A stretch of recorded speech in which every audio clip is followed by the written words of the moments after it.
Cette vidéo traite de l'exécution budgétaire dans les collectivités locales. Une fois que le budget a été voté par les assemblées délibérantes, l'exécutif de la collectivité dispose de l'autorisation politique pour dépenser et engager les recettes de la collectivité. Cette vidéo fait partie d'un parcours plus complet et plus global composé de 5 vidéos consacrées aux principes budgétaires, à la structure budgétaire, à la prévision budgétaire, à l'exécution budgétaire et enfin au contrôle budgétaire.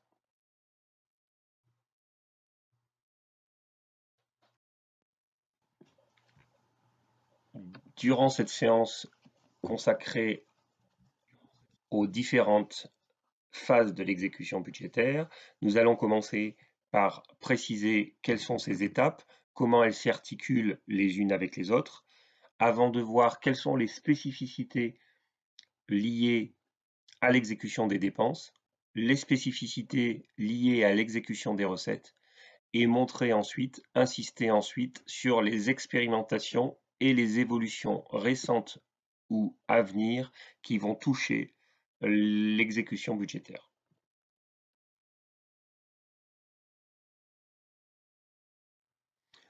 Nous avons vu précédemment qu'il y avait un principe structurant dans les finances publiques, la séparation entre l'ordonnateur, l'exécutif de la collectivité qui va décider des dépenses et des recettes, et le comptable public qui, lui, est un fonctionnaire du Trésor public, de la Direction générale des finances publiques et qui va manier les fonds publics.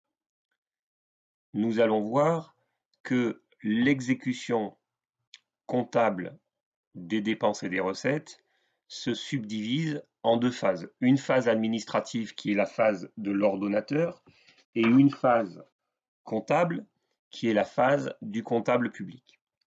Chacune de ces deux phases se découpe en 3 étapes principales. En ce qui concerne la phase administrative, celle de l'ordonnateur, on va commencer par la première étape qui concerne l'engagement. Lorsque l'ordonnateur prend une décision, dans la plupart des cas, cette décision va avoir un impact financier.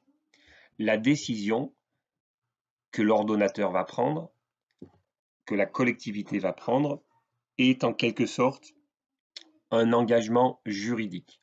Lorsque l'ordonnateur signe un bon de commande, lorsque l'ordonnateur signe un marché public, lorsque l'ordonnateur signe une convention, lorsque l'Assemblée délibérante délibère pour attribuer une subvention, tout ça, ce sont des engagements juridiques qui vont donner lieu à une dépense. Chaque fois qu'il y a un engagement juridique, il doit y avoir concomitablement ou préalablement un engagement comptable pour réserver la somme. Nous avons vu préalablement que le budget était un acte d'autorisation politique. Les élus de l'Assemblée délibérante votent le budget par chapitre. L'exécutif n'a pas le droit de dépenser plus que le montant voté sur le chapitre. Au quotidien, l'exécutif passe des commandes. Il est important d'avoir un mécanisme qui permette de vérifier que les commandes qui sont passées pourront être honorées et que les factures, lorsqu'elles seront reçues plus tard, pourront être payées sans que ça conduise à un dépassement du chapitre. Pour vérifier qu'il n'y aura pas dans le futur de dépassement de chapitre, chaque fois que l'ordonnateur passe une commande, il fait un engagement comptable qui va réserver les fonds nécessaires au paiement futur de la facture. L'engagement réservant les fonds sur le crédit budgétaire concerné, l'argent ne sera plus disponible pour des commandes futures. Donc l'engagement, retenez que l'engagement comptable doit être préalable ou concomitant à l'engagement juridique et que cet engagement permet de réserver des sommes. Une fois que l'engagement comptable est fait, on passe une commande à un fournisseur et le fournisseur va exécuter la commande. Nous entrons alors dans la deuxième phase, la phase de la liquidation. La liquidation va permettre de vérifier le service fait. Première étape dans la liquidation, le prestataire, le fournisseur, nous livre la prestation commandée. La première étape, c'est la constatation visuelle du service fait. Je constate bien que la ramette de papier que j'ai commandée m'a été livrée. Et je vérifie que cette livraison correspond bien à ma commande. La deuxième étape, c'est la validation de la facturation. Le prestataire me livre et ensuite il m'envoie une facture. La facture qu'il m'envoie doit être vérifiée. Est-ce que la facture correspond bien à ce qui m'a été livré?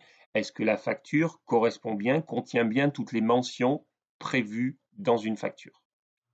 Et une fois que la facture a été vérifiée, je certifie le service fait en signant la facture.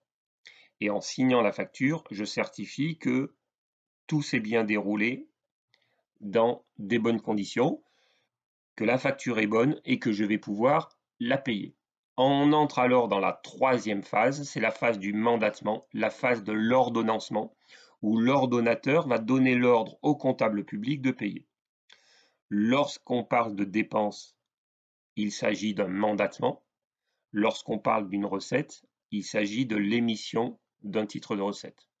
La terminologie ordonnancement couvre à la fois le mandatement et l'émission du titre de recette. C'est un terme générique. Donc par le mandat, par l'émission d'un titre de recette, l'ordonnateur va donner l'ordre au comptable public de payer. Et donc, l'ordonnateur transmet le mandat, l'ordonnancement au comptable public. Le comptable public réceptionne, prend en charge, c'est la première étape, le mandat, le titre de recette. Et il prend en charge le mandat et le titre de recette en le mettant sur un compte d'attente. On arrive alors à la deuxième phase où le comptable public applique un contrôle de régularité sur le mandat ou sur le titre de recette. S'il considère qu'il manque une pièce, le comptable public peut suspendre le paiement, suspendre le recouvrement et demander à l'ordonnateur de transmettre la pièce manquante.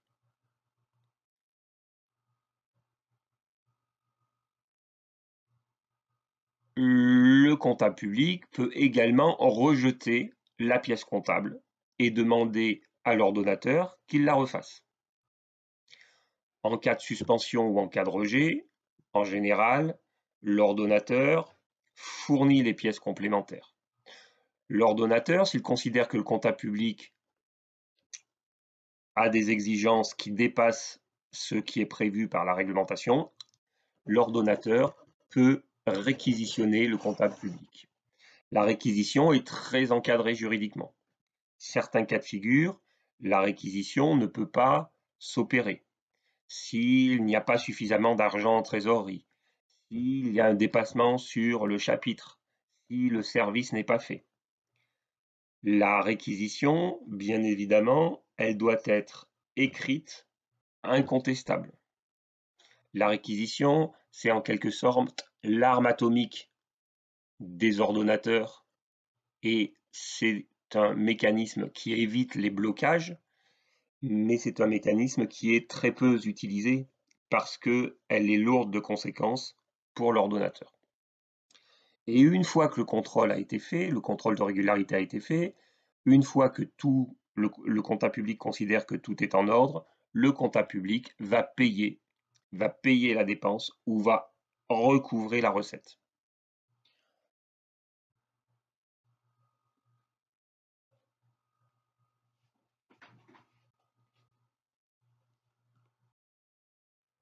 Après avoir vu quelles étaient les différentes phases d'exécution comptable, aussi bien pour les dépenses que pour les recettes, nous allons un peu plus rentrer dans les détails des spécificités de l'exécution des dépenses.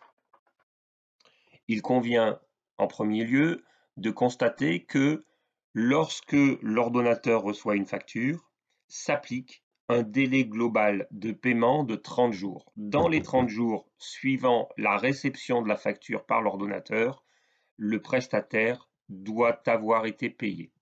Ces 30 jours se décompose en 20 jours donnés à l'ordonnateur pour émettre le mandat et 10 jours donnés au comptable public pour procéder au contrôle de régularité. En cas de dépassement du délai global de paiement, normalement, juridiquement, la collectivité doit payer des intérêts moratoires à son fournisseur, même si le fournisseur ne les demande pas. C'est une mesure d'ordre public. C'est à l'ordonnateur de payer les intérêts moratoires, même si le dépassement, il est lié à un dépassement de délai du comptable public. L'ordonnateur paye le prestataire les intérêts moratoires et peut se retourner dans un deuxième temps vers le comptable public pour se faire rembourser la part qui concerne au comptable public. Le délai global de paiement commence à courir à partir du moment où la facture arrive dans les murs de la collectivité. Il est donc important, pour attester la date d'arrivée de la facture, qu'un tampon soit apposé sur toutes les factures entrantes. Aujourd'hui, le problème ne se pose pas puisque la dématérialisation de l'envoi des factures est effective à partir du 1er janvier 2020 et l'horodatage des factures se fait donc automatiquement.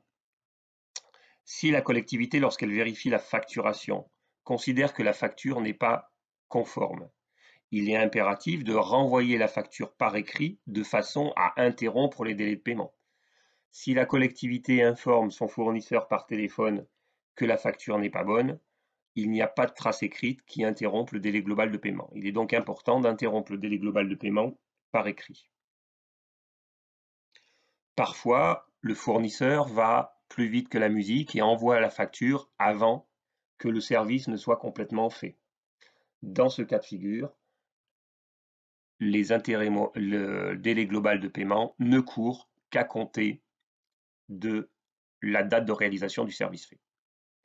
Jusqu'à présent, la plupart des collectivités, ou en tout cas pas systématiquement, n'appliquaient pas les intérêts moratoires en cas de dépassement. Pour la bonne et simple raison que les systèmes informatiques jusqu'à présent ne permettaient pas de façon très simple d'avoir une vision du temps passé pour payer une facture entre le moment où la facture arrive et le moment où elle est payée. Aujourd'hui, la dématérialisation des factures telle qu'elle est organisée va permettre un horodatage précis et on va pouvoir savoir avec précision à quel moment la facture est arrivée, à quel moment elle a été mandatée, à quel moment elle a été payée au fournisseur et donc les intérêts moratoires devront s'appliquer impérativement. Les collectivités qui n'ont pas mis en place une organisation pertinente, efficiente de l'exécution comptable doit donc très vite travailler sur cette dimension pour éviter d'avoir à payer des intérêts moratoires. Deuxième spécificité que l'on rencontre dans l'exécution des dépenses, c'est que des dépenses peuvent être payées, peuvent être décaissées sans mandatement préalable. C'est un peu le même principe que connaissent les particuliers lorsqu'ils ont des prélèvements automatiques. Dans les collectivités locales, pour les emprunts, pour le paiement des factures d'électricité, des factures de téléphone, il peut y avoir mise en place d'un paiement des dépenses sans mandatement préalable, c'est-à-dire que le fournisseur, en lien avec le comptable public, se fait payer la facture et la collectivité, dans un deuxième temps, régularise le paiement en émettant un mandat. Dans la procédure normale, le mandat intervient d'abord et le paiement intervient ensuite. Dans certains cas de figure de prélèvement automatique, de dépenses sans mandatement préalable, le paiement intervient d'abord et le mandatement intervient ensuite pour régularisation. Troisième spécificité, concerne les modalités modernes d'exécution des dépenses. L'enjeu pour les collectivités, c'est de pouvoir payer rapidement les fournisseurs. L'enjeu pour les collectivités, c'est de pouvoir diminuer le nombre de mandats, car le coût de traitement administratif d'un mandat n'est pas neutre. Plusieurs possibilités sont permises depuis quelques années par la réglementation. La carte achat permet, dans le cadre de l'exécution de marchés publics, de confier une carte à un agent de la collectivité. Cette carte permet des achats dans des fournisseurs, chez des fournisseurs bien qui sont titulaires de marchés publics avec la collectivité. Ces fournisseurs sont bien répertoriés. La collectivité va acheter chez son fournisseur, utilise la carte. La carte trace les achats informatiquement. Le fournisseur est payé par une banque. Il n'a pas donc à supporter des délais de paiement. Il est immédiatement payé. À la fin du mois, une facture globale est émise et la collectivité paye la facture à la banque qui est partenaire de la carte achat. Cette carte achat a plusieurs intérêts. D'abord, le fournisseur est payé plus rapidement. Ensuite, la collectivité, elle n'a pas à faire de multiples mandats tout au long du mois pour des petites sommes. Elle a un mandat récapitulatif en fin de mois. En revanche, la carte achat doit être mise en place dans un cadre juridique bien précis et il est important, dans le cadre du contrôle interne de la collectivité, de s'assurer que toutes les personnes qui bénéficient d'une carte achat en font un usage conforme à la réglementation. La carte affaires va permettre à des agents de la collectivité qui font des déplacements de pouvoir payer les réservations d'hôtels, d'avions, de trains avec une carte individuelle sans avoir à faire l'avance des fonds. De la même manière que désormais les collectivités peuvent faire des paiements par prélèvement automatique. On en a parlé dans le cadre des paiements des dépenses sans mandatement préalable. Et enfin, dans le cadre des dématérialisations des marchés publics et des dépenses, des dispositifs numériques sont mis en place pour faciliter les dépenses et faire en sorte que les délais de paiement soient les plus courts possibles et que les fournisseurs soient payés le plus rapidement possible.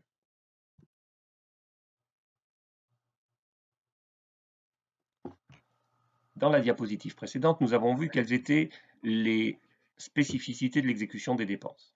Dans celle-ci, nous allons voir quelles sont les spécificités de l'exécution des recettes.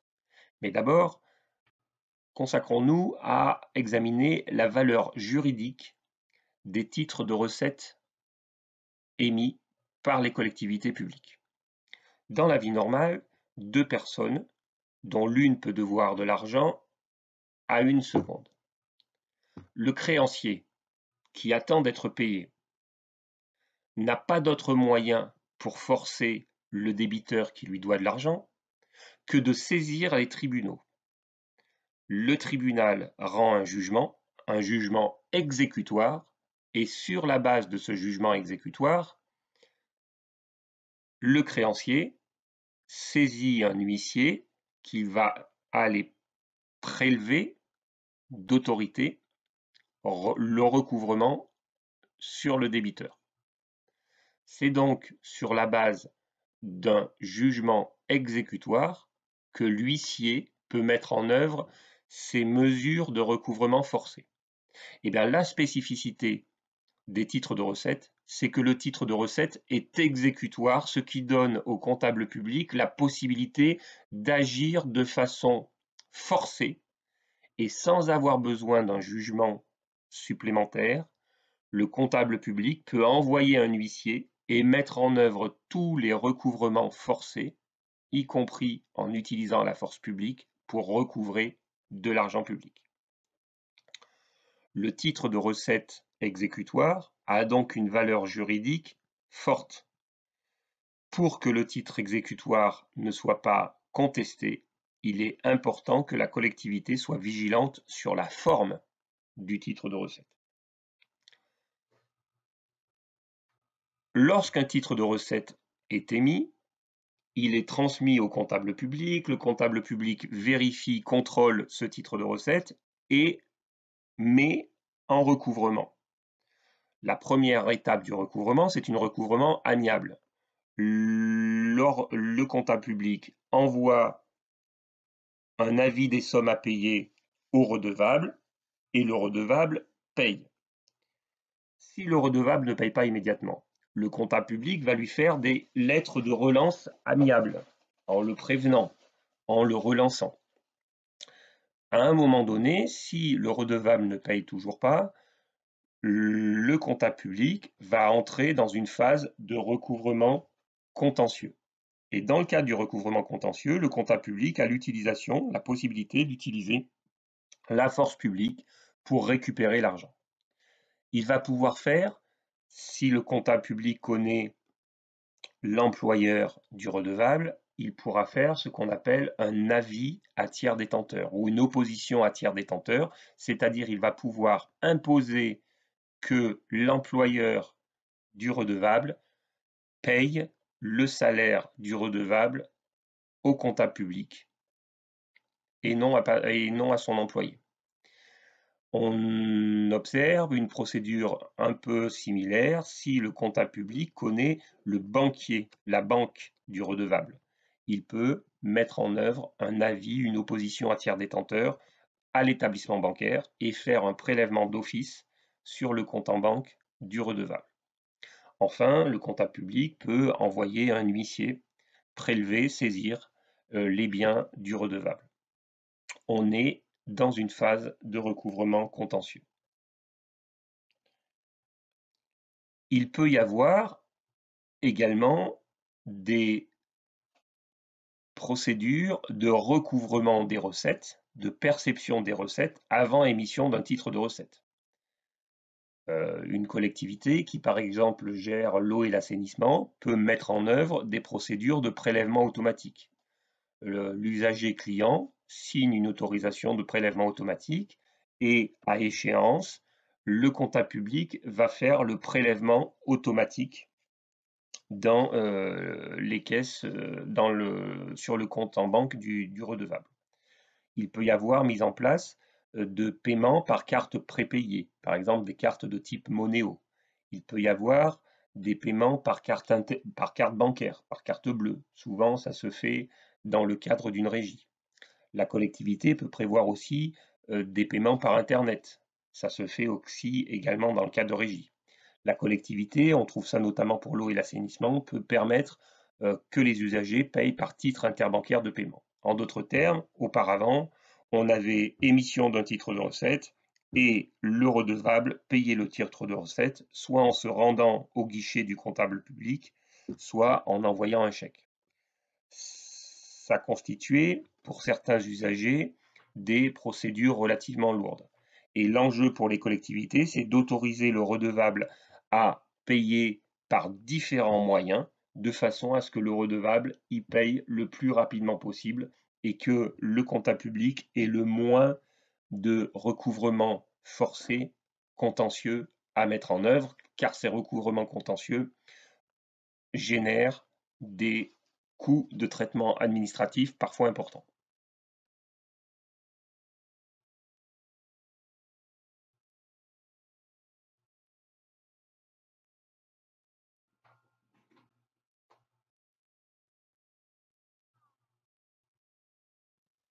Toujours dans le cadre des spécificités que l'on peut rencontrer dans l'exécution des recettes, consacrons-nous maintenant aux incidents qui peuvent intervenir.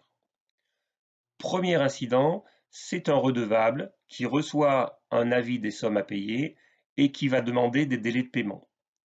Il est important que la collectivité garde en tête que seul le comptable public peut accorder des délais de paiement. C'est le comptable public qui est le responsable du recouvrement des sommes. Il n'est pas réglementaire que la collectivité accorde des délais de paiement. Une collectivité qui recevrait un appel d'un usager pour obtenir des délais de paiement devrait renvoyer l'usager vers le comptable public. Ça sécurise également les demandes. Autant un usager peut très facilement essayer d'obtenir une facilité en contactant la collectivité, autant contacter le Trésor public qui va avoir à disposition un certain nombre d'informations, notamment de nature fiscale, ça peut dissuader les personnes qui n'en ont pas vraiment besoin de demander des délais de paiement. Autre incident dans l'exécution des recettes, une demande de dégrèvement ou de remise gracieuse. Je suis un usager, je reçois un avis des sommes à payer et je vais demander à la collectivité qu'elle me fasse une remise, qu'elle n'applique pas l'ensemble du paiement, qu'elle me fasse un cadeau. Ces remises, ces dégrèvements sont juridiquement impossibles de la part d'un agent de la collectivité ou de la part d'un élu. Ça relève d'un délit pénal qui s'appelle la concussion. Seule l'Assemblée délibérante peut, en toute transparence, adopter des remises gracieuses ou des dégrèvements. Lorsque l'Assemblée délibérante adopte des remises gracieuses ou des dégrèvements, il est important qu'elle vérifie à ne pas rompre l'égalité des citoyens devant les charges publiques. C'est un principe inscrit dans la Déclaration des droits de l'homme et du citoyen. Ce qui veut dire que chaque citoyen placé dans la même situation juridique devrait pouvoir bénéficier d'un même dégrèvement ou de nos mêmes remises gracieuses. On trouve souvent des délibérations qui accordent des dégrèvements ou des remises gracieuses, par exemple dans le domaine de l'eau et de l'assainissement, en cas de fuite d'eau. La collectivité délibère sur un principe et tous les usagers qui sont confrontés à des fuites d'eau se voient appliquer le même principe de remise gracieuse. En dehors de ces cas de figure et de délibérations votées par l'Assemblée délibérante, il n'est pas possible d'accorder des dégrèvements ou des remises gracieuses. Lorsque la collectivité fait une erreur matérielle dans l'émission du titre de recette, elle a la possibilité d'annuler son titre de recette, de faire une annulation qui est totale ou partielle. Si j'émets un titre de recette en 2019 et que la demande de correction arrive en 2019, dans le système informatique, je retouche mon titre de recette sans difficulté. Si en revanche, la demande de correction arrive sur un exercice ultérieur. Par exemple, je fais un titre de recette en 2019 et la demande de correction intervient en 2020. L'exercice budgétaire 2019 étant clos, je ne peux plus revenir en arrière. Je ne peux plus retoucher le titre de recette. Je vais donc faire une annulation de titre de recette et lorsque l'on fait une annulation de titre de recette sur un exercice postérieur, on va annuler le titre de recette en émettant un mandat. On émet un mandat, ce qui nécessite d'avoir prévu des crédits au budget pour pouvoir le faire. Enfin, quatrième incident, un redevable doit payer une certaine somme. Le comptable public met en œuvre toutes les procédures de recouvrement forcé et s'aperçoit que le redevable a disparu. On n'arrive plus à trouver son adresse. Que le redevable est insolvable. On envoie l'huissier, il n'y a rien à prélever chez lui. Alors, le comptable public constate qu'il ne lui sera pas possible d'émettre le titre de recette. Il va donc se retourner vers la collectivité et demander à ce que l'Assemblée délibérante adopte une délibération d'admission en non-valeur des créances irrécouvrables. Ça veut dire qu'on va constater que ces créances-là ne seront pas recouvrées malgré tout le travail qui a été fait par le comptable public. La collectivité délibère et cela permet au comptable public de ne plus faire de relance. En contrepartie de cette délibération, la collectivité, elle doit émettre un mandat pour sortir ses titres de recettes de sa comptabilité. Il est important de noter que la délibération d'admission en non-valeur des créances irrécouvrables n'éteint pas la dette. C'est-à-dire que si je délibère sur l'admission en non-valeur d'une créance irrécouvrable parce qu'une personne a disparu et que 5 ans après, la personne réapparaît, je peux tout à fait réémettre un titre de recette à l'encontre de cette personne en visant le titre de recette I premier, primitif, parce que la dette n'est pas éteinte par l'admission en non-valeur des créances irrécouvrables.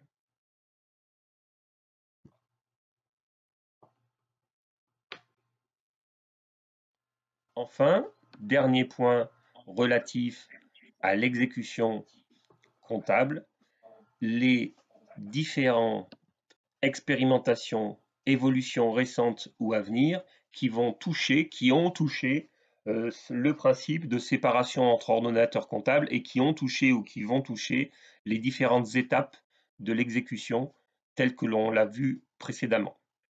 D'abord, mentionner l'allègement des contrôles du comptable public.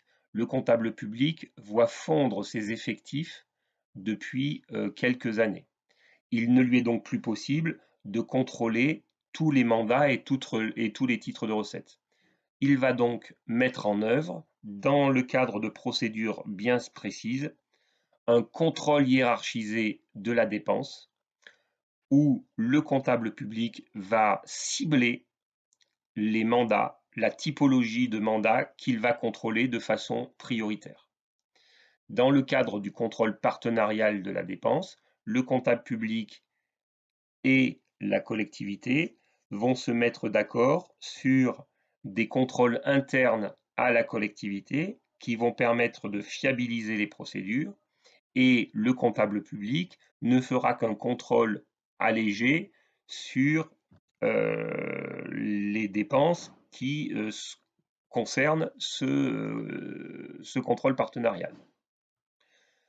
Il procédera non pas au contrôle de tous les mandats dans le champ du contrôle partenarial, mais à un contrôle par sondage, par échantillonnage. Et s'il considère que les résultats du contrôle par échantillonnage sont bons, l'année suivante, le contrôle partenarial se reconduit. S'il considère que les résultats du contrôle aléatoire ne sont pas bons, le contrôle partenarial peut être restreint. C'est donc un allègement de la phase du contrôle prévu par le comptable public. Les services facturiers se mettent en place aussi dans certains services de l'État ou dans certaines collectivités. Il s'agit de faire recevoir la facture, non pas par les services de l'ordonnateur, mais par les services du comptable public.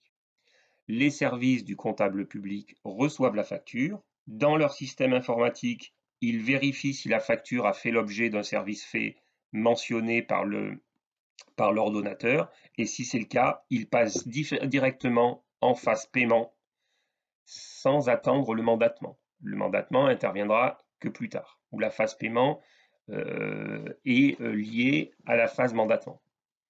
C'est donc une redistribution des phases d'exécution dans la dépense. Dans la phase d'exécution de la dépense, il y a la commande faite par l'ordonnateur, le contrôle du service fait, la liquidation faite par l'ordonnateur, et ensuite l'ordonnateur mandate. Une fois que le mandat est fait, le comptable public contrôle et le comptable public paye.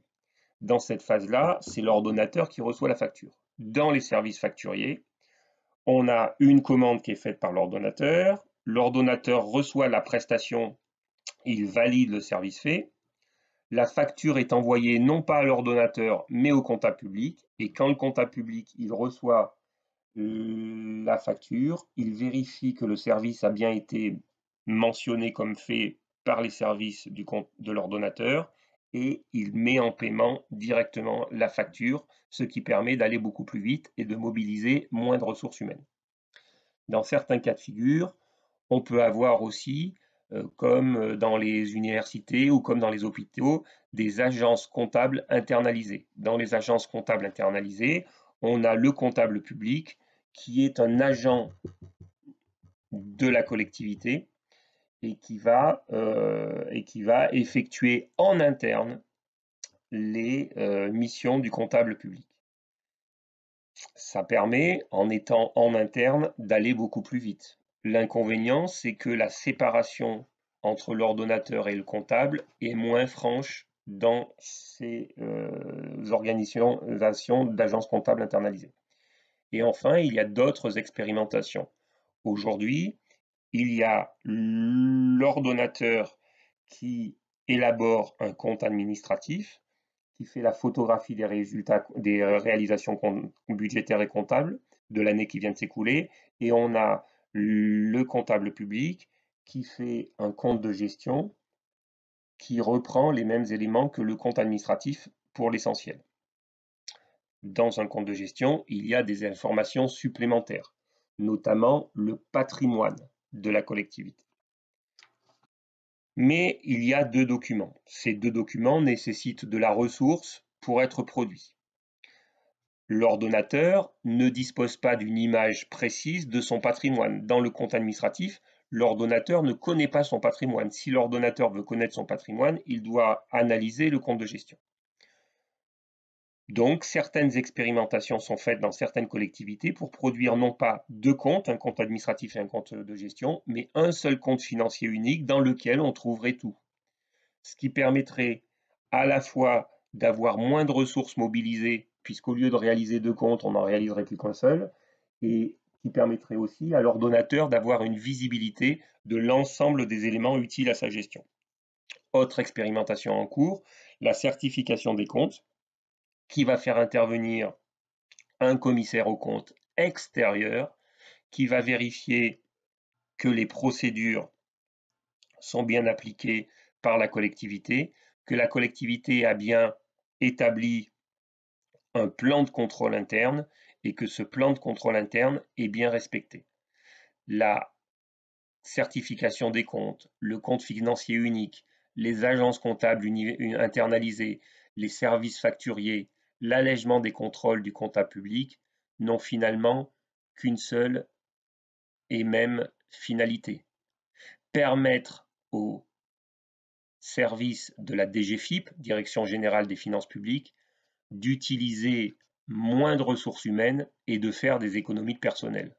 Ces économies de personnel sont souvent faites en transférant aux collectivités locales une partie des dépenses. En d'autres termes, si ces expérimentations et ces évolutions ont pour objectif et finalité une amélioration de l'efficacité du service public, une amélioration de la sécurité juridique de l'utilisation de l'argent public, on ne peut y être que favorable. Si ces expérimentations n'ont pour objectif que de transférer des charges de l'État vers les collectivités locales ou de diminuer le niveau de contrôle et le niveau de sécurité, ou encore de transférer certaines missions de contrôle effectuées par les services de l'État au profit de commissaires aux comptes qui n'ont pas toujours montré une pertinence dans les contrôles, on ne peut qu'être inquiet des évolutions en cours. L'avenir nous dira si ces évolutions vont jusqu'au bout, sont favorables aux collectivités ou au contraire sont défavorables aux collectivités.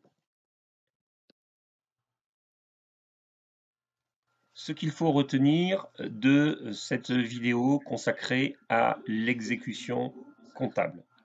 Vous vous souvenez qu'il y a deux phases. Une phase de l'ordonnateur, c'est la phase administrative, et une phase comptable, c'est la phase du comptable public. Chacune des deux phases intègre trois étapes: l'engagement, la liquidation qui permet de vérifier le service fait, l'ordonnancement, c'est la phase de l'ordonnateur. Ensuite, on entre dans la phase du comptable public qui va prendre en charge la pièce comptable, qui va contrôler la pièce comptable, et ensuite il va encaisser ou décaisser. Trois étapes dans chacune des deux phases. Il y a des spécificités propres à l'exécution des dépenses et à l'exécution des recettes. En particulier, il y a les recettes qui sont encaissées avant émission du titre de recette ou des dépenses qui sont décaissées avant l'émission du mandat. C'est en quelque sorte les procédures liées au prélèvement automatique. En matière de recettes, il y a des incidents que l'on peut rencontrer dans l'exécution des recettes et dans la perception des recettes, et il est important d'être vigilant sur ces incidents parce que ces incidents concernent de l'argent public. Et enfin, on peut noter au cours des années qui viennent se passer, des quelques années qui viennent se passer et dans le futur, des remises en cause du principe de séparation ordonnateur-comptable. Le principe de séparation ordonnateur-comptable ne doit pas être un dogme. En revanche, ce principe, aujourd'hui, apporte une certaine sécurité au niveau de l'utilisation de l'argent public. Il faut être vigilant pour vérifier que les procédures mises en place dans le futur ne diminuent pas ce niveau de sécurité. Il faut vérifier que les remises en cause du principe de séparation d'ordonnateur comptable public n'aient pas pour objectif ultime de permettre à l'État de faire des économies au détriment des collectivités ou au détriment de la sécurité sur l'utilisation de l'argent public. Il ne faudrait pas non plus que la remise en cause du principe de séparation ordonnateur comptable n'ait pour objectif unique que de donner des nouveaux marchés aux commissaires aux comptes qui en ont perdu avec certaines entreprises privées suite à l'adoption d'une loi récente. Cette vidéo consacrée à l'exécution budgétaire et comptable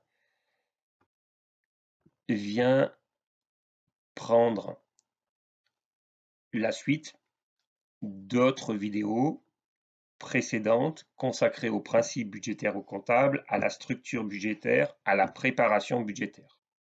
Une prochaine vidéo à venir va permettre de faire le point sur les contrôles budgétaires et comptables. Une fois encore, si vous voulez aller plus loin et rentrer un peu plus dans le détail des connaissances nécessaires pour bien comprendre les procédures d'exécution budgétaire et comptable, vous avez à votre disposition une carte mentale qui permet de résumer l'essentiel de ce qu'il faut retenir. Vous pouvez vous reporter également à un résumé écrit en 1 ou 2 pages qui vous permettra de rappeler tout ce qu'on a dit dans cette vidéo. Vous pouvez choisir d'aller prendre connaissance d'une synthèse un peu plus détaillée en 10 de pages. Vous pouvez également vous reporter au lexique ou alors aller voir les liens complémentaires que l'on met à votre disposition et qui vous permettront d'acquérir une connaissance plus précise de cette thématique. Si à l'issue de cette vidéo, vous avez besoin d'informations complémentaires, de documents, n'hésitez pas à nous contacter à l'adresse qui s'affiche. De la même façon, Finance Territoriale a digitalisé l'ensemble des formations inscrites à son catalogue. Elle peut donc très facilement répondre à vos attentes et vous proposer des formations à distance ou mixtes, à distance en présentiel ou complètement en présentiel, à des tarifs optimisés par rapport aux tarifs des autres sociétés de formation. Au-delà de ces formations inscrites au catalogue, la méthodologie que nous mettons en œuvre et le très large réseau de nos intervenants nous permet, toujours à des coûts optimisés, de vous proposer à distance ou mixte n'importe quelle formation relative à la gestion des collectivités ou au management public. Finance, marché public, ressources humaines, management, intercommunalité, gestion des services publics et bien d'autres thématiques encore. Chaque fois que vous avez un besoin en matière de formation, n'hésitez pas à nous solliciter.